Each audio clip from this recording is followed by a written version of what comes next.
लोगों ने हमें क्या समझ रखा है कि हम माफी मांगेंगे? हमने तो माफी अंग्रेजों से नहीं मांगी। अंग्रेजों से माफी मांग करके जिन लोगों के पुरखे आज की डेट में देश में जिंदा हैं, वो लोग माफी मांगे। हम लोग माफी मांगने वाले लोगों में नहीं है। सुरेंद्र जी ने जो शुरुआत की, वो शुरुआत इस बात से की कि हम माफी मांगेंगे, हमने तो अंग्रेजों से माफी नहीं मांगी।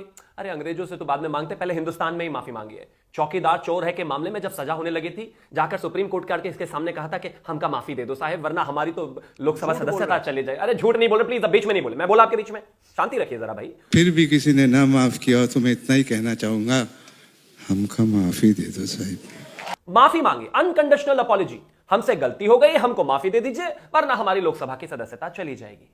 जब सारे मोदी जो हैं उनके नाम में जो सारे मोदी होते हैं वो चोरी के होते हैं, जब ये कहा उसमें 2 साल की सजा हो गई, उसमें भी स्पष्टीकरण दिया। हमारा किसी जाति समुदाय से कोई लेना देना नहीं था, किसी जाति समुदाय को हर्ट करना हमारा मतलब नहीं था। इसमें भी जो है हमें किसी तरीके से बहाल कीजिए। बहाली, जगह जगह माफी मांगते फिरते हो हर दूसरे केस में, और यहां बैठकर आज तक पर भाषण देते हो क्या हम माफी नहीं मांगते? माफी तो मांगते फिर रहे हो आजकल। ये सब क्या देखना पड़ रहा है? अच्छा है मैं अंधा हूं। क्लेम करते हो, भाग जाते हो, क्लेम करते हो, भाग जाते हो। अब आगे आते हैं, अभी आते हैं, मुझे थोड़ा समय तो दे दीजिए। एक और चीज इन्होंने कही, हलफनामा क्यों दे? मैं कहता हूं, मुझे अभी इन्होंने कहा कि इलेक्शन कमीशन चोर है, झूठा है। मैं कहता हूं सुरेंद्र राजपूत झूठे हैं। डिबेट से पहले इन्होंने मुझे गाली दी, इस बात का तर्क है कोई? अब मैं जाऊंगा पुलिस चौकी, मैं कहूंगा मुझे सुरेंद्र राजपूत ने गाली दी, वो कहेंगे ठीक है भैया एक काम करो लिख के दे दो। मैं कहूंगा नहीं नहीं, मेरा वचन नहीं मेरा शासन है भाई, मैंने कह दिया तो मानो, कार्रवाई करो। वो कहेंगे भाई लिख के तो दो, कोई वीडियो ऑडियो एविडेंस तो दो, कुछ तो दो। मैं दूंगा नहीं, लेकिन ये चाहते हैं कि कार्रवाई शुरू हो जाए।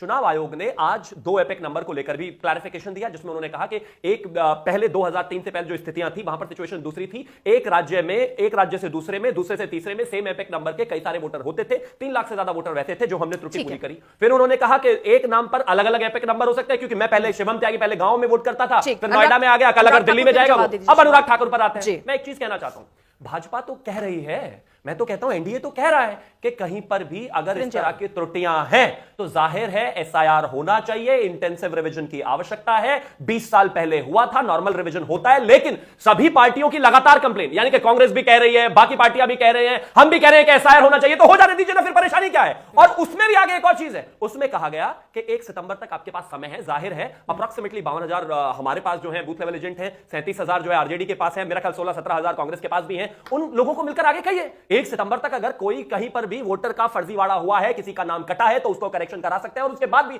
हम तो समर्थन में हैं इसके कि कहीं पर भी अगर कोई फर्जी वोट है उसका एसआईआर स्पेशल इंटेंसिव रिवीजन होना चाहिए, यह जरूरी है। आपकी पार्टी की तरफ से भी ये आरोप लग रहे हैं, तो आप भी क्या हलफनामे की तरह से ही जवाब देंगे, हलफनामे पे ही सब चीजें लिखकर, या आप भी माफी मांग लेंगे? क्या होगा? हम ये कहते हैं कि हाँ एसआईआर होना चाहिए, इंटेंसिव रिवीजन राज्य देश में होना चाहिए, कोई भी फर्जी वोटर तो उसके लिए तो आपको अपने आरोप हलफनामे में लिखकर जो आप दूसरे के लिए समझा रहे हैं वो खुद के लिए भी नियम वही है ना सर, बदल थोड़ी जाते हैं बीजेपी के लिए? बिल्कुल नहीं, बिल्कुल नहीं। अगर एक चीज बताइए, बिहार में फर्जी वोटर का मुद्दा चल रहा है, तो जाहिर है एसआईआर वहां पर सुप्रीम कोर्ट, वहां पर इलेक्शन कमीशन कर रहा है, आवश्यकता क्यों है? समझ गए, आगे बातें अगर एसआईआर हो जाती है तो मुद्दा ही खत्म हो जाता है। नहीं समझ गई।